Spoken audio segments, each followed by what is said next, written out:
मुल्क भर में पेट्रोल और डीजल की कीमतें बेलगाम हैं। आज फिर पेट्रोल में 12 पैसे और डीजल में 29 पैसे का इजाफा हुआ है। दिल्ली, मुंबई, कोलकाता समेत मुल्क की दिगर रियासतों में कीमतों में इजाफे का सिलसिला बरकरार है। बढ़ती कीमतों का सीधा असर आम आदमी की जेबों पर पड़ रहा है।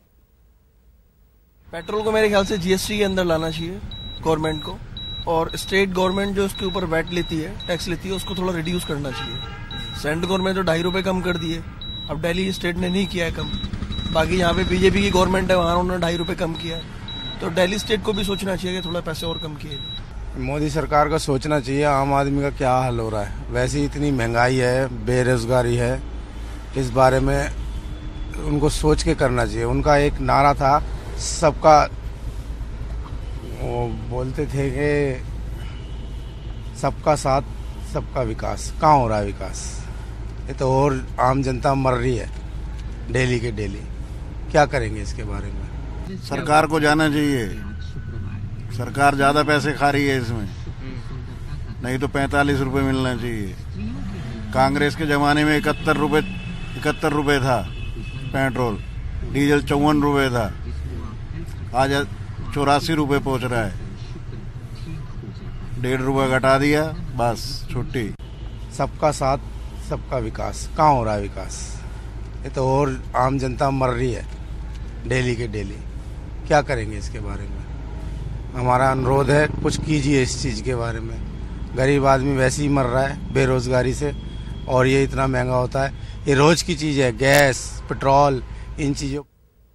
तो लगातार परेशान है आम आदमी और जनता परेशान होती है। मोदी हुकूमत पर निशाना साध रही है, कीमतें बेलगाम होती हुई जा रही है। हमारे साथ हमारे नुमाइंदे रवि मिश्रा जुड़ चुके हैं। रवि मिश्रा, लगातार हम देख रहे हैं मुल्क की मुख्तलिफ रियासतों में आम आदमी परेशान होता हुआ दिखाई दे रहा है। पेट्रोल और डीजल की कीमतें रुकने का नाम नहीं ले रही। दिल्ली में आज कीमत क्या कुछ कह रही है?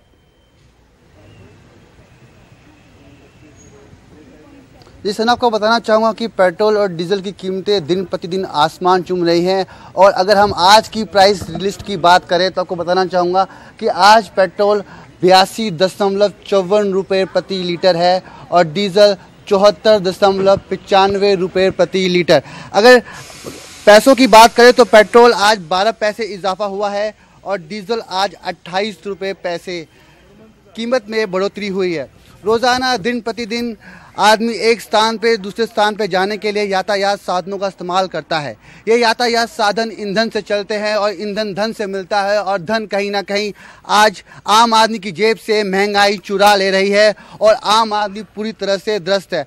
अब उम्मीदें ये हैं कि आने वाले समय में सरकार, सेंट्रल गवर्नमेंट, स्टेट गवर्नमेंट से ये रिक्वेस्ट है लोगों की, आए दिन लोगों से हम बात करते हैं, वो चाहते हैं कि बढ़ती कीमतों में कहीं ना कहीं लगाम आए और लोगों की जेब पे कहीं ना कहीं उन्हें राहत मिले कि त्यौहार करीब है, फेस्टिवल्स का सीज़न है, लोगों के लिए बहुत कुछ काम करना पड़ता है और पैसे बचाना आज के टाइम में एक बहुत बड़ी समस्या है और समस्या का समाधान कहीं ना कहीं महंगाई पे लगाम ही लगा सकती है। सना, जाहिर सी बात है, अवाम बेहद परेशान होते हुए नजर आए। मुल्क के मुख्तलिफ रियासतों में हम देख रहे हैं लगातार बेलगाम होती हुई कीमतें दिखाई दे रही हैं। बेहद शुक्रिया रवि मिश्रा हमारे साथ जुड़ने के लिए और अपडेट देने के लिए। बीजेपी की हलीफ जमात शिवसेना ने अपने अखबार सामना में रुपए की कदर में जारी गिरावट के मामले में बीजेपी हुकूमत पर तंज कसा है। सामना अखबार के जरिए शिवसेना ने कहा कि बैरून ममालिक से काला धन वापस लाने का वादा करने वाले आखिर कहाँ हैं? हर शख्स के अकाउंट में 15 लाख रुपए जमा कराने की यकीन दहानी कहाँ कराई गई थी, मगर आज ये हाल है कि आम आदमी की जेब और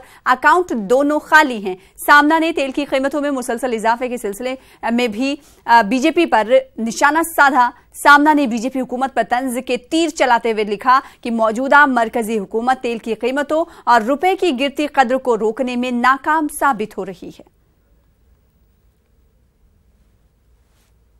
आज हिंदुस्तान और वेस्टइंडीज के दरमियान दूसरा और सीरीज का आखिरी टेस्ट मैच खेला जाएगा। यह मुकाबला हैदराबाद के राजीव गांधी मैदान में होगा। वेस्टइंडीज ने टॉस जीतकर पहले बल्लेबाजी करने का फैसला किया है। हिंदुस्तान ने सीरीज के पहले मुकाबले में वेस्टइंडीज को शिकस्त दी थी, जिसकी वजह से टीम इंडिया के हौसले बुलंद हैं। वहीं वेस्टइंडीज की टीम सीरीज में बराबरी करने की उम्मीद से मैदान में उतरेगी। बात अगर इस मुकाबले की करें तो हिंदुस्तान ने पहले मुकाबले में जबरदस्त खेल का मुजाहरा किया था, जिसको मद्देनजर रखते हुए टीम इंडिया के कप्तान विराट कोहली ने कहा कि वो वो दूसरे मुकाबले में कोई भी तब्दीली नहीं करेंगे। वहीं दूसरी तरफ वेस्टइंडीज के खिलाड़ी शनन गैब्रियल की फिटनेस वेस्टइंडीज को परेशान कर रही है। शनन गैब्रियल राजकोट टेस्ट में जख्मी हुए थे। ये मुकाबला दोनों टीमों के लिए कांटे का मुकाबला साबित हो सकता है। और हैदराबाद से हमारे साथ हमारे नुमाइंदे अनीसुर रहमान जुड़ चुके हैं। अनीसुर रहमान, अगर दोनों टीमों की बात करें तो दोनों टीमें जीत के इरादे को लेकर मैदान में उतर रही हैं। ऐसे में अगर टीम इंडिया के बुलंद हौसले की बात करें तो क्या लगता है आज फिर से टीम इंडिया अपना परचम जीत का लहराएगा? जी सना, देखिए जो पहला टेस्ट राजकोट में खेला गया था, हिंदुस्तान ने रिकॉर्ड मार्जिन से उसमें कामयाबी हासिल की थी। काफी बुलंद है हौसले हिंदुस्तानी टीम के, खासतौर पर जो नौजवान खिलाड़ियों का मुजाहरा है। खासतौर पर पृथ्वी शॉ ने जिस तरह से मुजाहरा किया था, अपने पहले ही टेस्ट में 134 रन बनाए थे।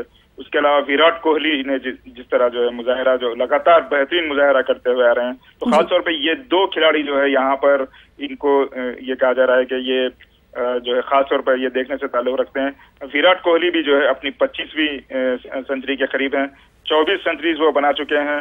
तो कुल मिलाकर काफी दिलचस्प मुकाबला होगा ये समझा जा रहा है। खासतौर पर वेस्ट इंडीज के जो कप्तान थे जेसन होल्डर, वो पहला जो है खेल नहीं खेल सके थे। वो काफी अच्छे बॉलर माने जाते हैं, वो इस मैच में वापसी कर रहे हैं।